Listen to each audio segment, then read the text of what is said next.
October 16న ఏపీకి ప్రధాని నరేంద్ర మోదీ రానున్నారు. కర్నూలు, నంద్యాల జిల్లాలో మోదీ పర్యటించనున్నారు. అలాగే శ్రీశైలంలో మల్లన్నను దర్శించుకోనున్నారు. కర్నూలులో మోదీతో కలిసి కూటమి నేతల రోడ్ షో నిర్వహించనున్నారు. జీఎస్టీ సంస్కరణలపై ప్రధాని Modi, CM Chandrababu, deputy CM Pawan భారీ ర్యాలీలో పాల్గొంటారు. పలు అభివృద్ధి పనులకు మోదీ శంకుస్థాపనలు, ప్రారంభోత్సవాలు చేస్తారు. బీఎస్ఎన్ఎల్ స్వదేశీ 4G సేవలను ప్రధాని మోదీ వర్చువల్ గా ప్రారంభించారు. దేశవ్యాప్తంగా 108 గ్రామాలను అనుసంధానిస్తూ ఈ సేవలను ప్రారంభించారు. విజయవాడలో ఈ కార్యక్రమానికి ఏపీ సీఎం చంద్రబాబు, కేంద్ర మంత్రి పెమ్మసాని, మంత్రి సత్యకుమార్ యాదవ్ హాజరయ్యారు. సింగపూర్ కూడా మన యూపీఏను వాడుతుందని చంద్రబాబు అన్నారు. భారత్ అభివృద్ధిని ఎవరూ ఆపలేరని చెప్పారు. గతంలో సెల్ ఫోన్ ఎందుకన్నారని, ఫోన్ ఉంటే ప్రపంచంలో ఎక్కడైనా బతకొచ్చని చంద్రబాబు తెలిపారు. భార్యాభర్తల్లో ఒకరు లేకపోయినా ఒకరు ఉండొచ్చు, ఫోన్ లేకపోతే ఉండలేరని చమత్కరించారు. ఏపీ అసెంబ్లీ సమావేశాలు ముగిశాయి. మొత్తం 23 బిల్లులు సభలో ప్రవేశపెట్టామని స్పీకర్ అయ్యన్న పాత్రుడు తెలిపారు. చివరి రోజు అసెంబ్లీలో సూపర్ 6 పథకాలు, మేనిఫెస్టో హామీలపై చర్చ జరిగింది. 2029లోగా అందరికీ సొంతిల్లు ఉండేలా చూస్తామని, పేదవాళ్లకు ఉచితంగా ఇవ్వాలనేదే తమ లక్ష్యమని సీఎం చంద్రబాబు తెలిపారు. దీపావళి కానుకగా 3 లక్షల ఇళ్లు పూర్తి చేసి ఇస్తామన్నారు. అక్టోబర్ 4వ తేదీ సాయంత్రం 4 గంటలకు ఏపీలోని 2.9 లక్షల మంది ఆటో డ్రైవర్లకు 15,000 చొప్పున సాయం అందిస్తామని తెలిపారు. అర్హులైన ప్రతి ఆటో, క్యాబ్ డ్రైవర్ను ఆదుకుంటామని స్పష్టం చేశారు. కూటమి ప్రభుత్వం వచ్చాక 4.7 లక్షల మందికి ఉద్యోగాలు ఇచ్చామని, చిన్న పొరపాటు కూడా జరగకుండా మెగా డిఎస్సీ నిర్వహించామన్నారు చంద్రబాబు. ఏపీ శాసనమండలి 6 బిల్లులకు ఆమోదం తెలిపింది. అంతర్జాతీయ వర్సిటీ ఏర్పాటు బిల్లు 2025ను మండలి ఆమోదించింది. న్యాయ విద్య, పరిశోధన కోసం అమరావతిలో భారత అంతర్జాతీయ వర్సిటీ ఏర్పాటు చేయాలని ఏపీ ప్రభుత్వం నిర్ణయించింది.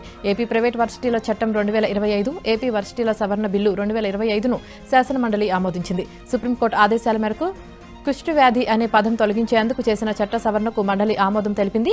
ఏపీ వ్యవసాయ భూమి చట్టం 2006 బిల్లు, ఏపీ పబ్లిక్ సర్వీసులకు నియామకాల నియంత్రణ, వేతన సరళీకరణ బిల్లు 2025, టెన్నిస్ క్రీడాకారుడు సాకేత్ సాయిని డిప్యూటీ కలెక్టర్గా నియమించే ప్రతిపాదన కోసం చేపట్టిన చట్ట సవరణను సభ ఆమోదించింది. ఏపీ వస్తు సేవల పన్ను బిల్లు 2025కు శాసనమండలి ఆమోదం లభించింది. కామినేని శ్రీనివాసరావు వ్యాఖ్యలను అసెంబ్లీ రికార్డుల నుంచి తొలగించడాన్ని జనసేన ఎమ్మెల్యేలు సుందరపు విజయ్ కుమార్, బొలిశెట్టి శ్రీనివాస్ స్వాగతించారు. సభలో లేని వ్యక్తుల గురించి మాట్లాడటం సరికాదనే అభిప్రాయంతో ఆ వ్యాఖ్యలు రికార్డుల నుంచి తొలగించాలని కామినేని కోరడం హర్షణీయమని సుందరపు విజయ్ కుమార్ అన్నారు. ప్రజా సంక్షేమం, అభివృద్ధిపైనే కూటమి ప్రభుత్వం దృష్టి పెట్టిందని బొలిశెట్టి శ్రీనివాస్ అన్నారు. సభలో ప్రజా సమస్యలపై మాట్లాడటానికి మాత్రమే ప్రాధాన్యం ఇవ్వాలన్నారు. సినీ నటుడు ఆర్ నారాయణమూర్తి కీలక వ్యాఖ్యలు చేశారు. బాలకృష్ణ వ్యాఖ్యలపై చిరంజీవి స్పందన 100% నిజమన్నారు. జగన్ ప్రభుత్వం ఎవరిని అవమానించలేదని స్పష్టం చేశారు. గత ప్రభుత్వం చిరంజీవిని అవమానించిందన్న ప్రచారం తప్పని తేల్చి చెప్పారు. చిరంజీవి పరిశ్రమ పెద్దగా అప్పటి సీఎం జగన్తో మాట్లాడారని, చిరంజీవి వల్లే ఆ రోజు సమస్య పరిష్కారమైందని ఆర్ నారాయణమూర్తి అన్నారు. అమరావతి రైతుల సమస్యల పరిష్కారం కాలేదన్నారు BJP MLA Sujana Chowdary. Rushikonda palace నిర్మాణంపై గతంలో చాలాసార్లు సభలో చర్చ జరిగిందని గుర్తు చేశారు. కానీ ఇప్పటి వరకు ఎలాంటి చర్యలు చేపట్టలేదన్నారు. గత ఎన్నికల్లో అక్రమాలకు పాల్పడి సస్పెన్షన్కు గురై ఉద్యోగి సాయి ప్రసాద్ను విధుల్లోకి ఎలా తీసుకుంటారని సుజనా చౌదరి ప్రశ్నించారు. జంట హత్యల కేసులో వైసీపీ మాజీ ఎమ్మెల్యే పిన్నెల్లి రామకృష్ణారెడ్డికి పోలీసులు నోటీసులు ఇచ్చారు. వెల్దుర్తి మండలం గండ్లపాడు జంట హత్య కేసులో పిన్నెల్లి బ్రదర్స్ నిందితులుగా ఉన్నారు. మాచర్ల పోలీస్ స్టేషన్లో విచారణకు రావాలంటూ నోటీసులు ఇచ్చారు. ఇప్పటికే పిన్నెల్లి వెంకట్రామిరెడ్డి అజ్ఞాతంలోకి వెళ్లాడు. ఈ కేసులో విచారణ ముమ్మరంగా కొనసాగుతుందని పోలీసులు తెలిపారు. హిందూపురం ఎమ్మెల్యే నందమూరి బాలకృష్ణపై అనుచిత వ్యాఖ్యలు చేశారంటూ సత్యసాయి జిల్లా కదిరి వైసీపీ నియోజకవర్గ సమన్వయకర్త మక్బుల్ అహ్మద్పై పోలీస్ స్టేషన్లో టీడీపీ నేతలు ఫిర్యాదు చేశారు. టీడీపీ నేతల ఫిర్యాదు మేరకు కదిరి పోలీసులు మక్బుల్పై కేసు నమోదు చేశారు. వైసీపీ సైకో బ్యాచ్ ఇష్టానుసారంగా మాట్లాడటం తగదని టీడీపీ నేతలు చెప్పారు. బాలకృష్ణను విమర్శించే స్థాయి మక్బుల్కు లేదన్నారు. మహిళల గురించి మాట్లాడే అర్హత వైసీపీ నేతలకు లేదని విమర్శించారు. బాలకృష్ణపై ఇష్టం వచ్చినట్లు మాట్లాడితే చూస్తూ ఊరుకోబోమని వార్నింగ్ ఇచ్చారు. విజయవాడలో AP chamber of commerce industries federation నూతన పాలకవర్గం ఎన్నిక జరిగింది. ఏపీ ఛాంబర్ ఆఫ్ కామర్స్ అధ్యక్షులుగా పొట్లూరి భాస్కర్రావు, ఎగ్జిక్యూటివ్ వైస్ ప్రెసిడెంట్గా రాజశేఖర్, ప్రధాన కార్యదర్శిగా కావూరి సుబ్బారావు 15 మంది ఏకగ్రీవంగా ఎన్నికయ్యారు.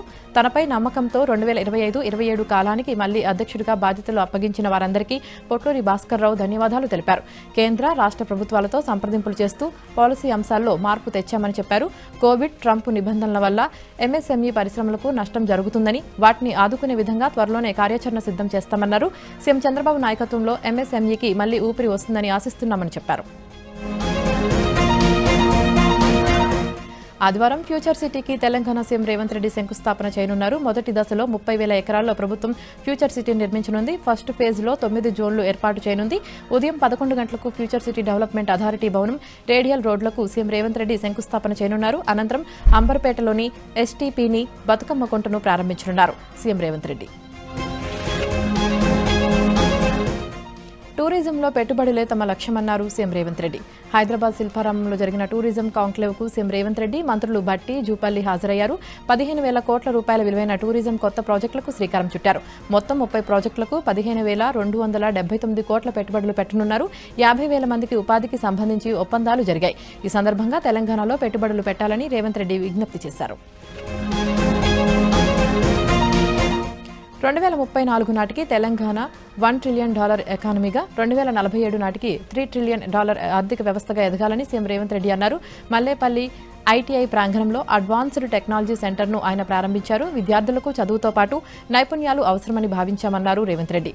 యువతలో స్కిల్స్ పెంచడం కోసం టాటా టెక్నాలజీస్తో చర్చలు జరిపినట్లు తెలిపారు. వారి సహకారంతో ఐటీఐలను ఏటీసీలుగా అభివృద్ధి చేసినట్లు వివరించారు. ఆటోమొబైల్ ఇండస్ట్రీలో విస్తృతంగా ఉద్యోగ అవకాశాలు ఉన్నాయన్నారు. కానీ 2,400 కోట్ల రూపాయల వ్యయంతో 65 ఏటీసీలను ఏర్పాటు చేశామన్నారు. ఒక్కో దాంట్లో సుమారు 200 మంది ప్రవేశాలు పొందుతున్నారని రేవంత్ రెడ్డి చెప్పారు. రాబోయే ఎన్నికల్లో రేవంత్ రెడ్డి కొడంగల్ నుంచి పోటీ చేయబోరని బీఆర్ఎస్ వర్కింగ్ ప్రెసిడెంట్ కేటీఆర్ జోష్యం చెప్పారు. సొంత నియోజకవర్గ ప్రజలు రేవంత్ రెడ్డిపై రగిలిపోతున్నారని విమర్శించారు. స్థానిక సంస్థల ఎన్నికల్లో బీఆర్ఎస్ సత్తా చాటాలని చెప్పారు. కొడంగల్ నియోజకవర్గంలోని అన్ని మండలాల్లో బీఆర్ఎస్ గెలవాలన్నారు. స్థానిక సంస్థల ఎన్నికల తర్వాత రైతు బంధు పథకాన్ని సీఎం రేవంత్ ఆపేస్తారని ఆరోపించారు. కొడంగల్ నుంచే బీఆర్ఎస్ జైత్రయాత్ర మొదలవుతుందని ఆశాభావం వ్యక్తం చేశారు. గతంలో ఎన్నడూ లేనిది ఇప్పుడే ఎందుకు ఎంజీబీఎస్ బస్టాండ్ మునిగిందన్న కేటీఆర్, రేవంత్ రెడ్డి ప్లాన్ ప్రకారమే ఎంజీబీఎస్ బస్టాండ్ను ముంచాడని విమర్శించారు. ప్రధాని మోదీ 75వ జన్మదినం సందర్భంగా దేశవ్యాప్తంగా పుట్టినరోజు ఉత్సవాలు నిర్వహించుకుంటున్నామని కేంద్ర మంత్రి కిషన్ రెడ్డి తెలిపారు. హైదరాబాద్లోని నాగోల్, ఆనంద్ నగర్లో జరిగిన స్వచ్ఛతా హీ సేవ 2025 కార్యక్రమంలో కిషన్ రెడ్డి ముఖ్య అతిథిగా పాల్గొన్నారు. దేశంలో మౌలిక వసతుల ఏర్పాటుకు కృషి చేస్తున్నారని, జాతీయ రహదారులు, రైల్వేలు, పోర్టులు, ఎయిర్పోర్టులు, విద్యా సంస్థలు, యూనివర్సిటీలో అనేక సంస్కరణలు తీసుకువచ్చారని కొనియాడారు. మోదీ సేవా దృక్పథం దేశ ప్రజలకు ఆదర్శమని కిషన్ రెడ్డి కొనియాడారు. తెలంగాణ ప్రభుత్వం ఐటీఐలను అడ్వాన్స్డ్ టెక్నాలజీ సెంటర్లుగా అప్గ్రేడ్ చేస్తుందన్నారు ఎంపీ రఘువీర్ రెడ్డి. సూర్యాపేట జిల్లా హుజూర్ నగర్లో రామస్వామి గుట్ట వద్ద ఐటీఐ అడ్వాన్స్డ్ టెక్నాలజీ సెంటర్ను ఎంపీ రఘువీర్ రెడ్డి, ఎమ్మెల్సీ శంకర్ నాయక్ ప్రారంభించారు. ఈ అప్గ్రేడ్లో టాటా కంపెనీ భాగస్వామ్యం ఉందని చెప్పారు. నిరుద్యోగ యువతకు ఆధునిక నైపుణ్యాల పరంగా శిక్షణ ఇస్తున్నామన్నారు. పాత ఐటీఐ విధానానికి బదులు 2025 పోటీ ప్రపంచానికి తగ్గట్టుగా లేటెస్ట్ టెక్నాలజీతో ట్రైనింగ్ అందిస్తామని తెలిపారు. సీఎం రేవంత్ రెడ్డి ఆధ్వర్యంలో ఇప్పటి వరకు 65 ఏటీసీఎస్ ప్రారంభమయ్యాయని ఎమ్మెల్సీ శంకర్ నాయక్ తెలిపారు. ఏలూరు జిల్లా ద్వారకా తిరుమల యాదవ కళ్యాణ మండప అభివృద్ధికి ఎంపీ పుట్టా మహేష్ తన ఎంపీ నిధుల నుంచి ₹1 కోటి శాంక్షన్ చేశారు. యాదవ కళ్యాణ మండపాన్ని పరిశీలించి నిర్వాహకులకు పలు సూచనలు చేశారు. ప్రస్తుతం ₹1 కోటి విడుదల చేశామని, మున్ముందు అవసరమైతే వెంటనే నిధులు సమకూరుస్తామని పుట్టా మహేష్ చెప్పారు. యాదవ కళ్యాణ మండపాన్ని అన్ని సౌకర్యాలతో తీర్చిదిద్దాలని, ద్వారకా తిరుమలలో ఏ ఒక్కరికి సహాయం కావాలన్నా తన ఆఫీస్ తలుపులు తెరిచే ఉంటాయని చెప్పారు. తనకు ప్రత్యేకంగా ఏ సమస్య లేదని, ప్రజా సమస్యలే తన సమస్యలుగా భావించి పరిష్కరిస్తానని ఎంపీ పుట్టా మహేష్ తెలిపారు.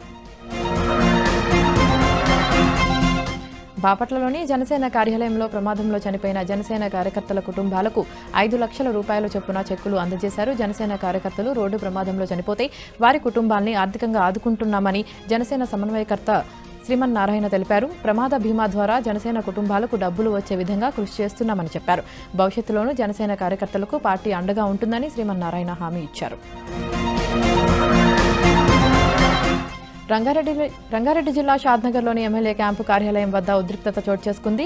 ఎంకిరియాల వాగు ఉధృతిలో కొట్టుకుపోయి చనిపోయిన లింగం అనే వ్యక్తి మృతదేహంతో కుటుంబ సభ్యులు, బంధువులు ఎమ్మెల్యే క్యాంపు కార్యాలయం ముట్టడికి యత్నించారు. ఎంకిరియాల వాగుపై బ్రిడ్జి నిర్మించడంలో ప్రభుత్వం విఫలమైందని, బ్రిడ్జిను సకాలంలో నిర్మించి ఉంటే లింగం చనిపోయేవాడు కాదని ఆగ్రహం వ్యక్తం చేశారు. మృతుడి కుటుంబానికి ₹50 లక్షల పరిహారం ఇవ్వాలని డిమాండ్ చేశారు. రంగంలోకి దిగిన పోలీసులు ఆందోళనకారులపై లాఠీచార్జ్ చేసి పీఎస్కు తరలించారు.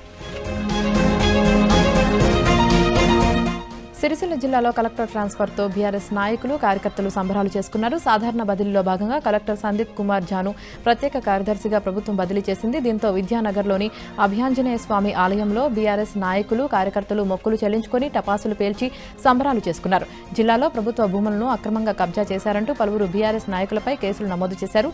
జిల్లాలో మొదటి నుంచి కలెక్టర్ వర్సెస్ బీఆర్ఎస్ అన్నట్లుగా నడిచింది. తాజాగా ప్రజాపాలన దినోత్సవం సందర్భంగా కార్యక్రమంకు ఆలస్యంగా హాజరు కావడంతో ప్రభుత్వ విప్ ఆది శ్రీనివాస్ సీఎంఓకు ఫిర్యాదు చేశారు.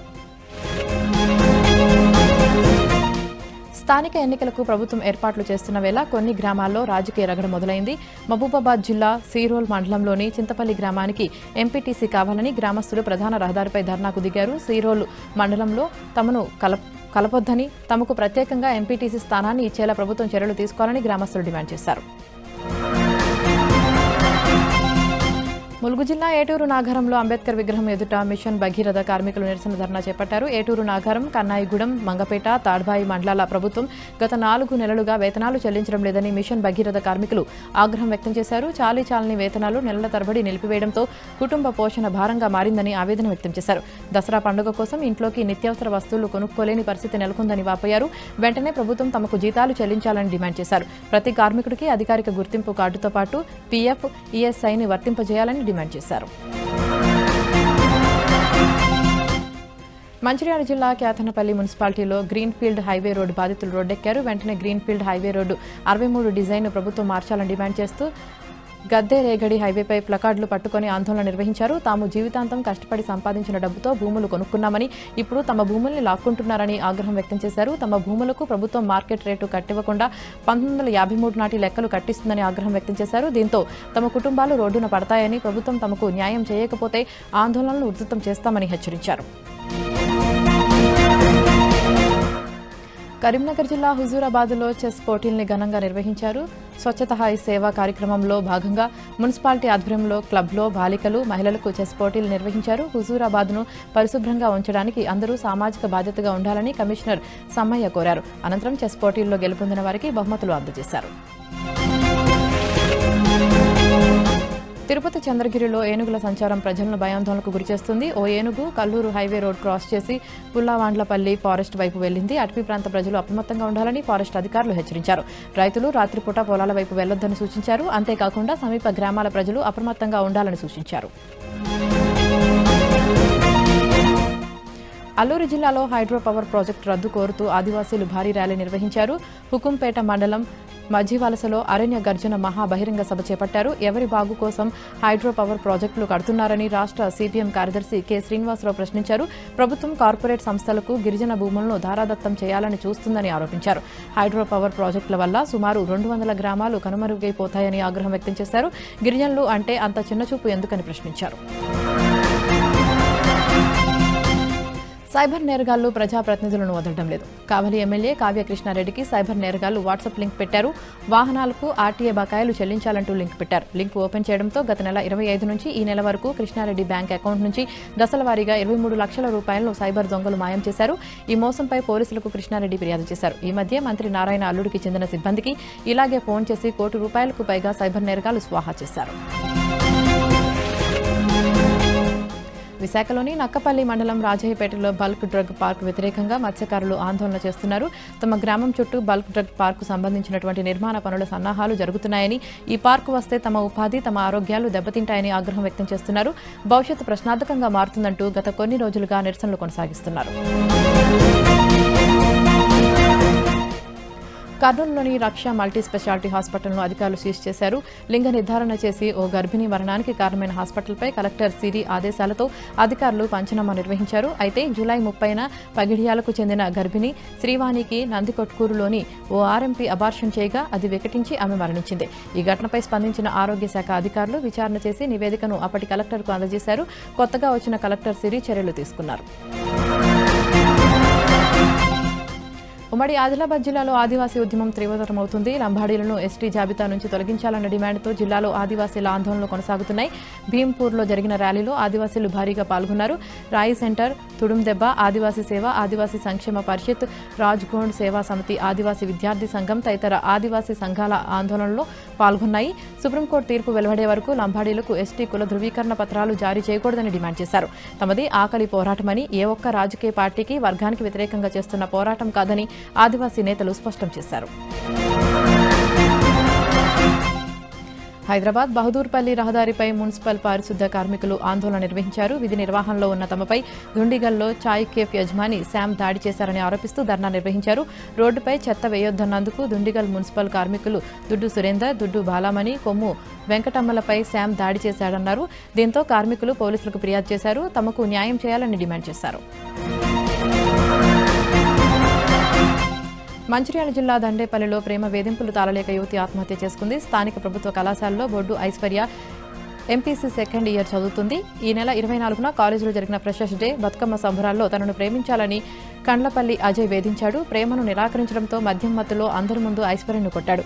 దీంతో ఈ నెల 25న ఐశ్వర్య పురుగుల మందు తాగింది. చికిత్స నిమిత్తం ఐశ్వర్యను కరీంనగర్ ఆసుపత్రికి తరలించారు. అక్కడ చికిత్స పొందుతూ ఐశ్వర్య చనిపోయింది. దీంతో కుటుంబ సభ్యుల ఫిర్యాదు మేరకు పోలీసులు కేసు నమోదు చేసి దర్యాప్తు చేస్తున్నారు. విజయవాడ దుర్గమ్మ లడ్డూ ప్రసాదంలో దారం కలకలం రేగింది. లడ్డూ తింటున్న క్రమంలో దారం రావడంతో భక్తులు ఆందోళన వ్యక్తం చేశారు. భక్తులకు పంపిణీ చేసిన లడ్డూలో దారం వచ్చిందని, లడ్డూ తయారీ చేసేటప్పుడు చూసుకోవాల్సిన బాధ్యత అధికారులకు లేదా అని భక్తులు ఆగ్రహం వ్యక్తం చేశారు. లడ్డూ ప్రసాదాల తయారీలో అధికారులు నిర్లక్ష్యం వహించారని ఆగ్రహం వ్యక్తం చేస్తున్నారు. గద్వాల జిల్లా ఎర్రవల్లిలో రోడ్డు ప్రమాదం జరిగింది. వేముల స్టేజ్ వద్ద ఆగి ఉన్న లారీని ఓ బొలెరో వాహనం ఢీకొట్టింది. వెనకాలే వస్తున్న ఓ ట్రావెల్స్ బస్సు సడన్ బ్రేక్ వేయడంతో పక్కకు బోల్తా పడింది. ఈ ప్రమాదంలో బస్సులో ప్రయాణిస్తున్న 15 మందికి, బొలెరోలోని ఇద్దరికి తీవ్ర గాయాలయ్యాయి. ప్రాణ నష్టం జరగకపోవడంతో అందరూ ఊపిరి పీల్చుకున్నారు. హైదరాబాద్లో మూసీ ఉధృతి కొనసాగుతుంది. జంట జలాశయాల 26 గేట్లు ఎత్తడంతో 30 ఏళ్లలో ఎప్పుడూ చూడనంతగా మూసీకి వరద రావడంతో పరివాహక ప్రాంతాలు నీట మునిగాయి. మూసీ ఉధృతికి ఎంజీబీఎస్ బస్టాండ్ వరద నీటిలో చిక్కుకుంది. దీంతో ప్రయాణికులను రక్షించారు. ఎంజీబీఎస్కు రావాల్సిన బస్సులను ఎక్కడికక్కడ నిలిపివేశారు.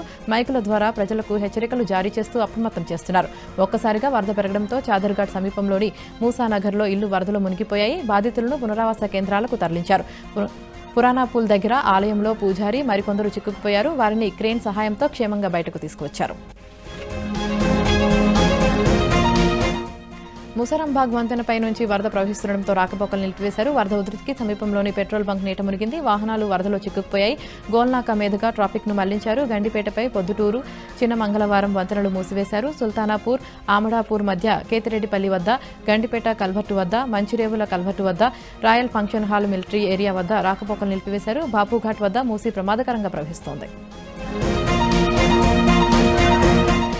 మూసీ వరద నేపథ్యంలో అధికారులు అప్రమత్తంగా ఉండాలని సీఎం రేవంత్ రెడ్డి సూచించారు. లోతట్టు ప్రాంతాలను ఎప్పటికప్పుడు పర్యవేక్షించాలని ఆదేశించారు. హైదరాబాద్లో ట్రాఫిక్ ఇబ్బందులు కలగకుండా చూడాలని చెప్పారు. జీహెచ్ఎంసీ, హైడ్రా, ఎస్డీఆర్ఎఫ్, ఎన్డీఆర్ఎఫ్ బృందాలు అలర్ట్గా ఉండాలని ఆదేశించారు. భారీ వర్షాల వల్ల ఆస్తి, ప్రాణ నష్టం జరగకుండా చర్యలు తీసుకోవాలని జిల్లా కలెక్టర్లను ఆదేశించారు. హైదరాబాద్ మూసీ పరివాహక ప్రాంతాల్లో హైడ్రా చీఫ్ రంగనాథ్ పర్యటించారు. చాదర్ఘాట్, ముసరంబాగ్లో పరిస్థితిని జీహెచ్ఎంసీ, రెవెన్యూ, పోలీస్ అధికారులతో కలిసి సమీక్షించారు. రిటైనింగ్ వాల్ కూలిపోవడంతోనే ఎంజీబీఎస్ మునిగిందన్నారు. పరిస్థితి అదుపులోకి వచ్చేదాకా హైడ్రా, డీఆర్ఎఫ్ బృందాల సహాయ చర్యలు కొనసాగుతున్నాయని రంగనాథ్ అన్నారు. భారీ వర్షాలు కురుస్తుండటంతో ప్రజలందరూ జాగ్రత్తగా ఉండాలని సూచించారు. సిద్దిపేట జిల్లాలోని పలు గ్రామాల్లో చెరువులు పొంగి పొర్లుతున్నాయి. పలు గ్రామాల్లోకి వరద నీరు వచ్చి చేరింది. సిద్దిపేట టు జనగామ రహదారిపై దుకాణాలు యజమానులు నిరసనకు దిగారు. బ్రిడ్జిని పూర్తి చేస్తే ఇళ్లలోకి వరద నీరు వచ్చి ఉండేది కాదని, ఇప్పటికైనా ప్రభుత్వం స్పందించి చర్యలు తీసుకోవాలని విజ్ఞప్తి చేశారు. తాడూరు వాగు పొంగి పొర్లడంతో పలు గ్రామాలకు రాకపోకలు నిలిచిపోయాయి. చేర్యాల, హుస్నాబాద్ ప్రధాన రహదారిపైన ఇదే పరిస్థితి నెలకొంది. దీంతో ఆయా గ్రామాలకు వెళ్లే ప్రజలు అనేక ఇబ్బందులు పడుతున్నారు. భారీ వర్షాలకు సిద్దిపేట జిల్లా చేర్యాలలోని పెద్ద చెరువు పొంగడంతో పలు కాలనీలు నీట మునిగాయి. ప్రజలు తీవ్ర ఇబ్బందులు పడుతున్నారు. ఈ విషయాన్ని నీటిపారుదల శాఖ అధికారి శ్యామ్ దృష్టికి తీసుకువెళ్లగా అతను నిర్లక్ష్యంగా వ్యవహరించారని కాలనీవాసులు మండిపడుతున్నారు. సిద్దిపేట టు జనగామ ప్రధాన రహదారిపై రాస్తారోకో నిర్వహించిన కాలనీవాసులు ఇప్పటికైనా అధికారులు స్పందించి తగిన చర్యలు తీసుకోవాలని డిమాండ్ చేశారు. మెదక్ జిల్లాలో ప్రసిద్ధ పుణ్యక్షేత్రం ఏడుపాయల వనదుర్గామాత ఆలయం ముందు వరద ఉధృతి భారీగా పెరిగింది. సింగూరు ప్రాజెక్టు నుంచి 1,20,000 క్యూసెక్ల నీటిని విడుదల చేయడంతో పరివాహక ప్రాంతంలో ఉన్న ఏడుపాయల వనదుర్గామాత ఆలయం పూర్తిగా జలదిగ్బంధంలో చిక్కుకుంది. ఆలయం ముందు ఉన్న లడ్డూ కౌంటర్ నీటి ప్రవాహంలో కొట్టుకుపోయింది. గతంలో ఎప్పుడూ లేనంతగా ఆలయంలో వరద పెరిగిందని స్థానికులు అంటున్నారు. ఎల్లాపూర్ బ్రిడ్జి నుంచి నీరు ప్రవహిస్తుండటంతో పోలీసులు రాకపోకలను నిలిపివేశారు. సంగారెడ్డి జిల్లా వ్యాప్తంగా విస్తారంగా వర్షాలు కురుస్తున్నాయి. కొండాపూర్, సంగారెడ్డి, జహీరాబాద్, మొగుడంపల్లి, పటాన్చెరు మండలాల్లో అర్ధరాత్రి భారీ వర్షం పడింది. కొండాపూర్ మండలంలో 10 సెంటీమీటర్ల వర్షపాతం నమోదైంది. దీంతో చెరువులు నిండు కుండలను తలపిస్తున్నాయి. వాగులు పొంగి పొర్లుతున్నాయి. సైదాపూర్ గ్రామ శివారులో వాగు ఉధృతికి రోడ్డు కొట్టుకుపోయింది. సంగారెడ్డి జిల్లా నుంచి వికారాబాద్ జిల్లాలోని మొమిన్పేట వైపు రాకపోకలు నిలిచిపోయాయి. ఎడతెరిపి లేని వర్షాలకు నంద్యాల జిల్లాలో జనజీవనం అస్తవ్యస్తమైంది. నల్లమల అటవీ ప్రాంతంలో కురిసిన వర్షానికి సిద్దాపురం చెరువు ప్రమాదకరంగా ప్రవహిస్తుంది. కర్నూలు టు గుంటూరు రహదారిపై నీరు వెళ్తుంది. దీంతో కర్నూలు నుంచి ఆత్మకూరు మీదుగా శ్రీశైలం, విజయవాడ, గుంటూరు వెళ్లే వాహనాలను నంద్యాల, గిద్దలూరు మీదుగా దారి మళ్లించారు. అలాగే శ్రీశైలం, విజయవాడ, గుంటూరు నుంచి కర్నూలు వైపు వెళ్లే వాహనాలను దోర్నాల వద్ద గిద్దలూరు వైపు దారి మళ్లించారు. శివభాష్యం ప్రాజెక్టు నిండడంతో అధికారులు గేటు ఎత్తి దిగువకు నీటిని విడుదల చేశారు. ఆత్మకూరు శివారులో భవనాసి వాగు ఉధృతంగా ప్రవహిస్తుంది. దీనితో ఆత్మకూరు నుంచి కొత్తపల్లి వైపు వెళ్లే 30 గ్రామాలకు రాకపోకలు నిలిచిపోయాయి.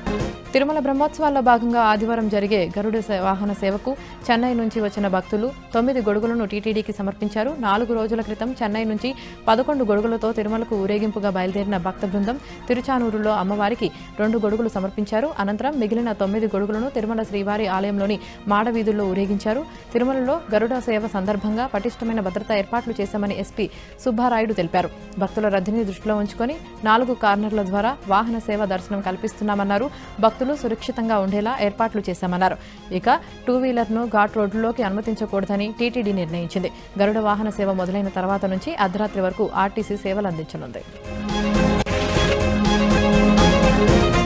తిరుమల శ్రీవారిని మంత్రి ఉత్తమ్ కుమార్ రెడ్డి, నిర్మాత దిల్రాజు శ్రీనివాసుని దర్శించుకున్నారు. శ్రీవారి దర్శనార్థం కుటుంబ సభ్యులతో కలిసి తిరుమలకు చేరుకుని వీఐపీ బ్రేక్ ప్రారంభ దర్శన సమయంలో వెంకటేశ్వర స్వామిని దర్శించుకున్నారు.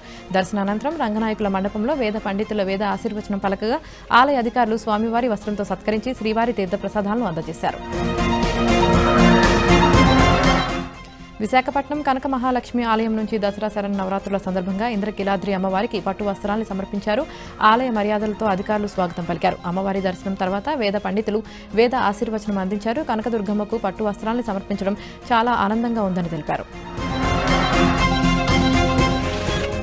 విజయవాడ ఇంద్రకీలాద్రిపై దుర్గమ్మను సింగర్ సునీత దర్శించుకున్నారు. విజయవాడ ఉత్సవంలో భాగంగా విజయవాడకి వచ్చానని సునీత తెలిపారు. అమ్మవారిని దర్శించుకోవడం తన పూర్వజన్మ సుకృతమని భావోద్వేగానికి గురయ్యారు. అమ్మవారి సన్నిధిలో అమ్మవారి పాట పాడానన్న సునీత దర్శనం చాలా అద్భుతంగా జరిగిందని ఆనందం వ్యక్తం చేశారు.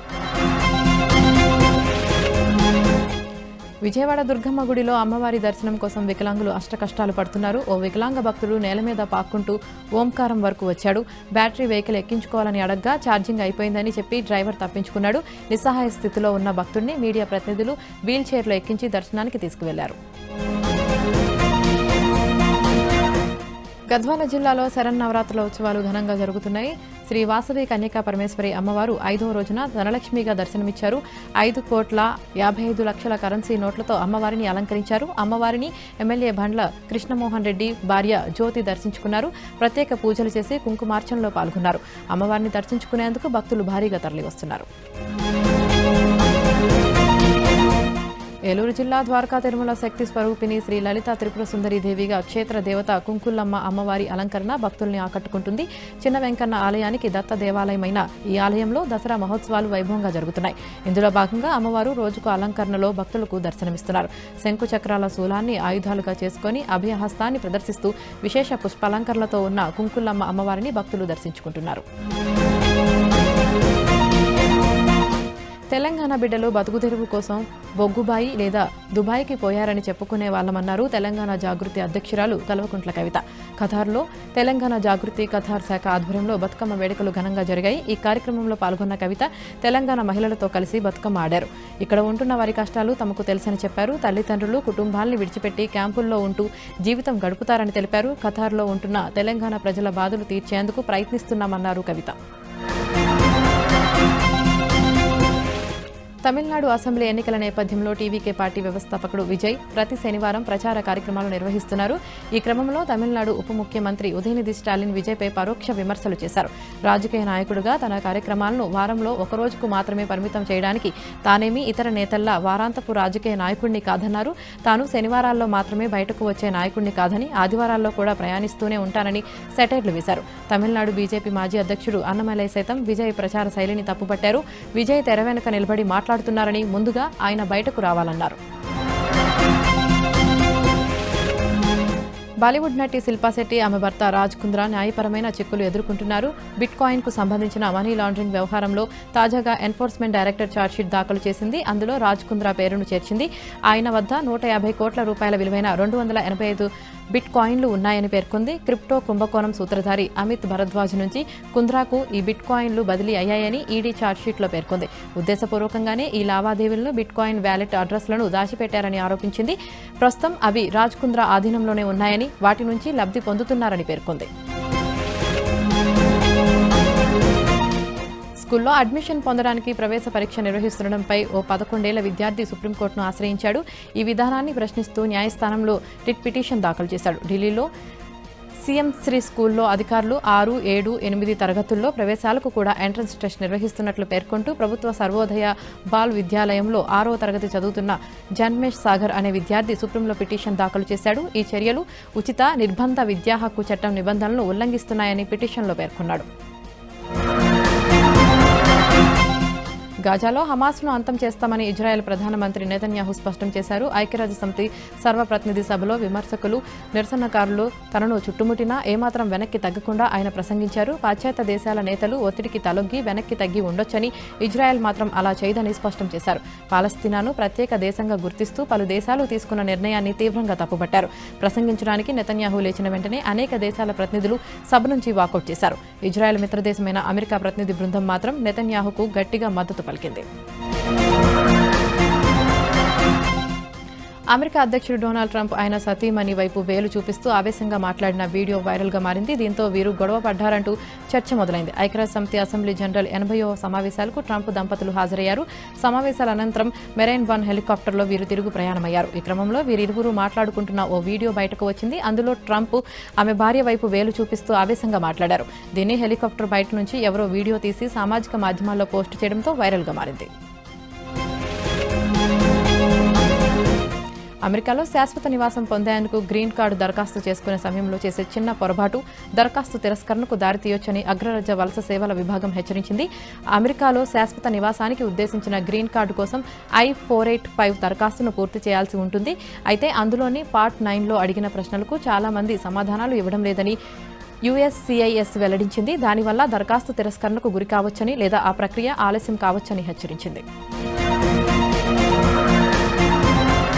ఆసియా కప్లో ఆదివారం తొలిసారి పాకిస్తాన్తో భారత్ ఫైనల్లో తలపడనుంది. ఇప్పటికీ 8 సార్లు భారత్ ఛాంపియన్గా నిలవగా పాకిస్తాన్ కేవలం 2 సార్లు విజేతగా మారింది. ప్రస్తుత ఆసియా కప్ ఫైనల్లోనూ టీమిండియానే ఫేవరెట్. కానీ గతంలో UAEలో ఫైనల్ మ్యాచ్ల ఫలితాలను చూస్తే కాస్త ఆందోళనకరమే. పాకిస్తాన్తో ICC టోర్నీలో UAE గడ్డపై ఆడిన ఫైనల్ మ్యాచ్ల్లో భారత్కు పెద్దగా కలిసి రాలేదు. అలాగే ఓవరాల్గా ఇరు జట్లు 10 ఫైనల్స్లో తలపడితే టీమిండియా కేవలం 3 సార్లే విజయం సాధించింది. మరోవైపు అభిషేక్ శర్మతో పాటు ఆల్రౌండర్ హార్దిక్ పాండ్యా గాయాలతో ఇబ్బంది పడుతున్నట్లు తెలుస్తోంది. దక్షిణ కొరియాలో జరుగుతున్న పారా ఆర్చరీ ప్రపంచ ఛాంపియన్షిప్లో కాంపౌండ్ వ్యక్తిగత విభాగంలో స్వర్ణం సాధించి 18 ఏళ్ల శీతల్ చరిత్ర సృష్టించింది. ఫైనల్లో టర్కీకి చెందిన వరల్డ్ నెంబర్ 1 ఓర్జ్నూర్ క్యూర్ గిడ్డీపై 146-143 తేడాతో విజయం సాధించి స్వర్ణాన్ని సొంతం చేసుకుంది. అలాగే పురుషుల విభాగంలో తోమన్ కుమార్ విజేతగా నిలిచాడు. అంతకుముందు శీతల్ తోమన్ కుమార్తో కలిసి కాంపౌండ్ ఈవెంట్లో మిక్స్డ్ టీం విభాగంలో కాంస్య పథకం గెలుచుకుంది. గ్రేట్ బ్రిటన్కు చెందిన జోడీ గ్రీన్హామ్ నాథన్ మాక్వీన్లను 152-149 తేడాతో ఓడించారు. కాంపౌండ్ మహిళల ఓపెన్ టీం ఈవెంట్లో ఫైనల్లో టర్కీ చేతిలో ఓడిపోయిన తర్వాత శీతల్, సరిత రజతంతో సరిపెట్టారు.